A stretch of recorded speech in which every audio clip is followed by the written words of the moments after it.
Thanks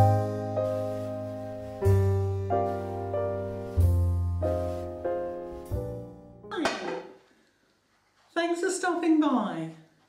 I'm Rhonda Deal of Rhonda Deal Interior Redesign and Home Staging, and I'm an expert on transforming old tired interiors into new exciting spaces at a fraction of the cost of traditional interior design.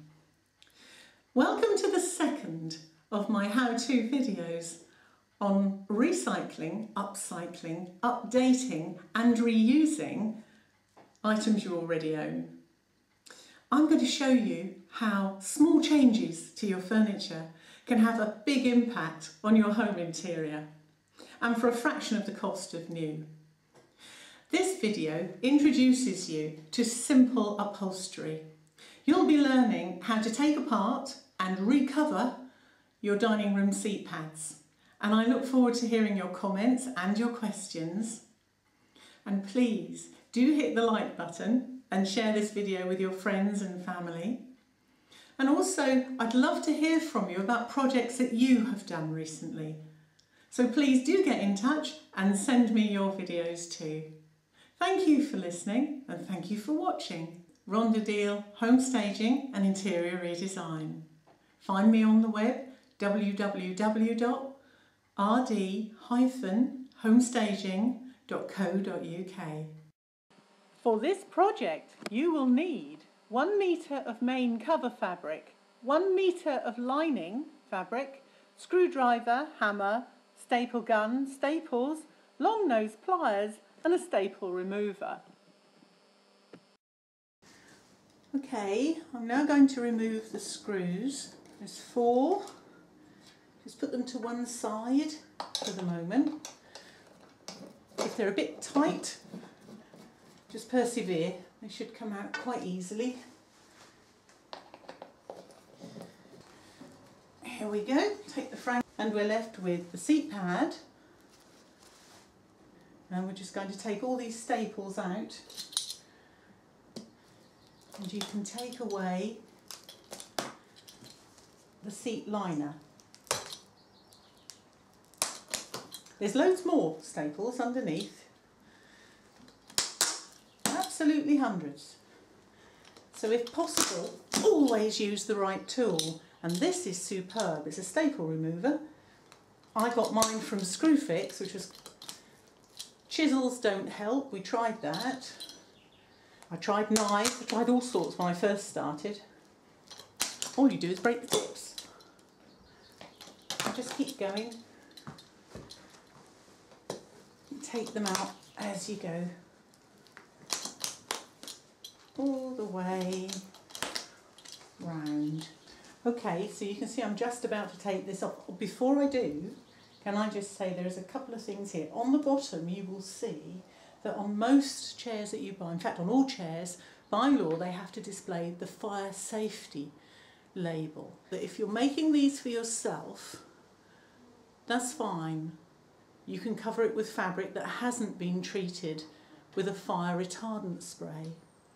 If on the other hand you want to sell anything you have recovered, it must have been treated. So we just take this off. Now, sadly, as you can see, even with the proper tools, some of these staples don't always come out the way they should do. So just take a pair of long nose pliers, attach to the base, twist them out. Take care, because if you don't, you'll soon know how painful it can be.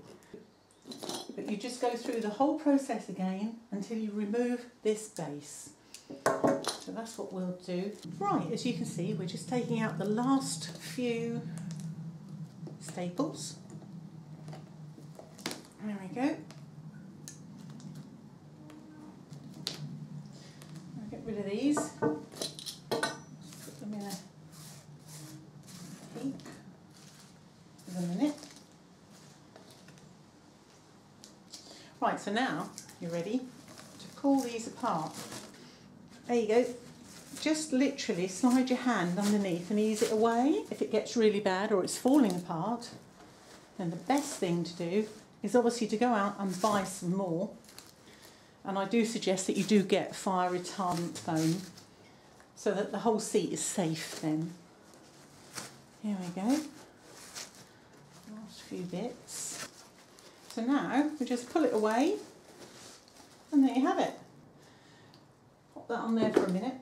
But you can see what I mean. Trying to straighten that out is almost impossible. Used on the fabric here, when I laid it out, I simply used the base cover as a pattern so that I could make sure I had enough for the fabric to come right over the foam. There we go. Position the seat pad on there.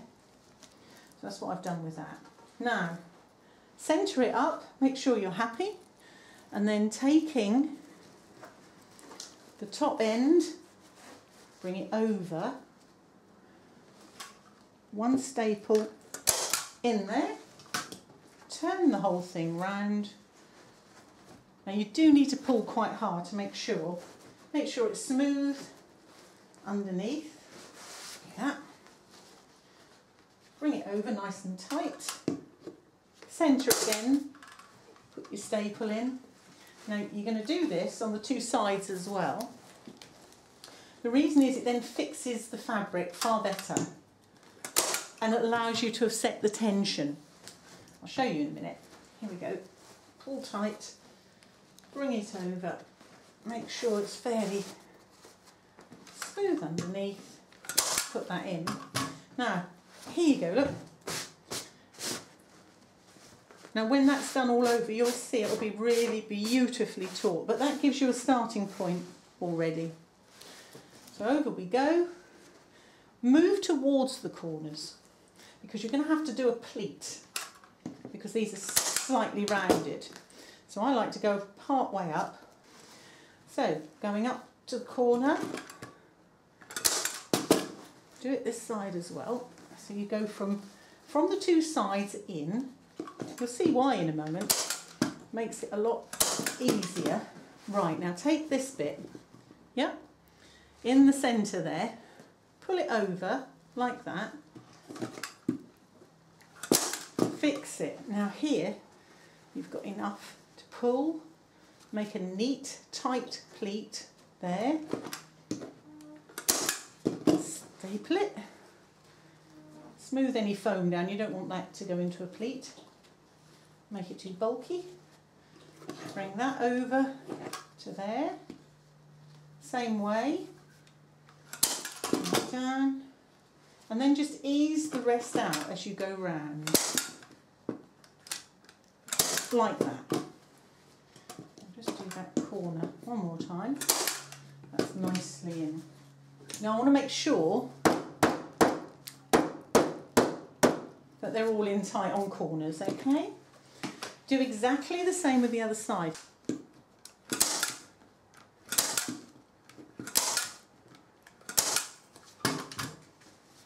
And so on, round to the other side.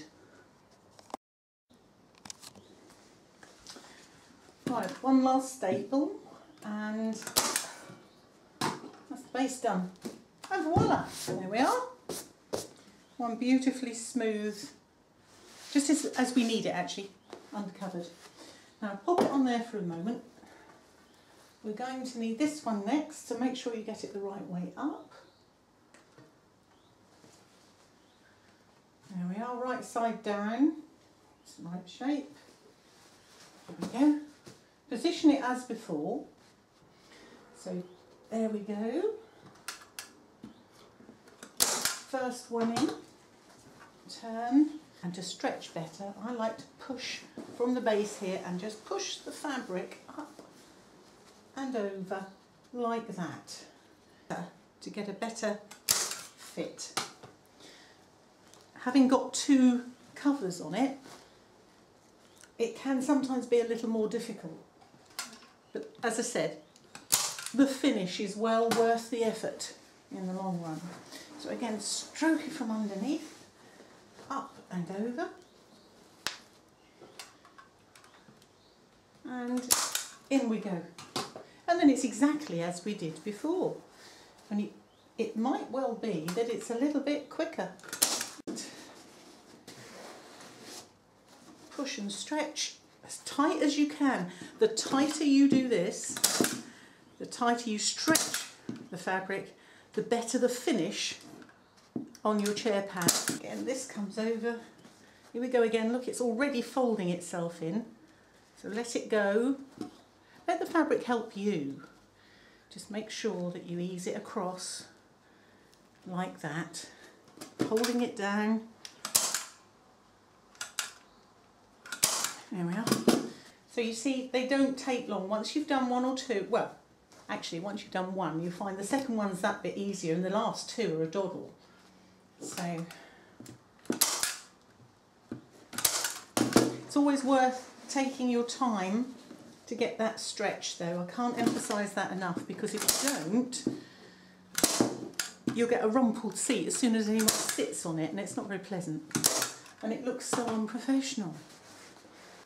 So really it's a project you can attempt even if you've never ever done seat cushions before. So there we are, that's the finished bit. That's how the whole thing should look.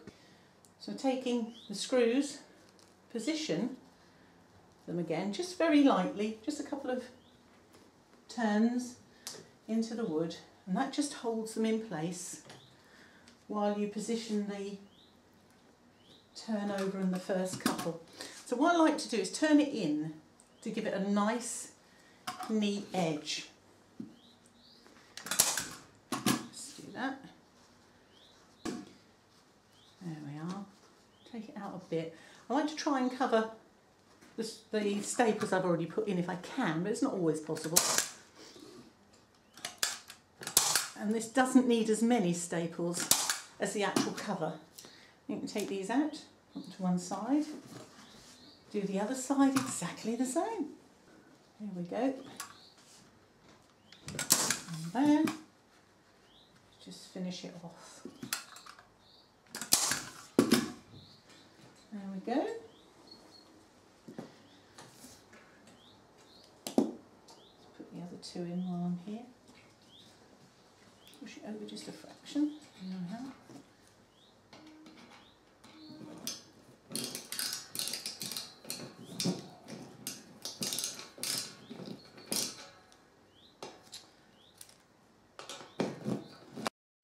All that remained was to put that chair with the other three that had been completed to make a beautiful new dining set that cost a fraction of having to buy brand new.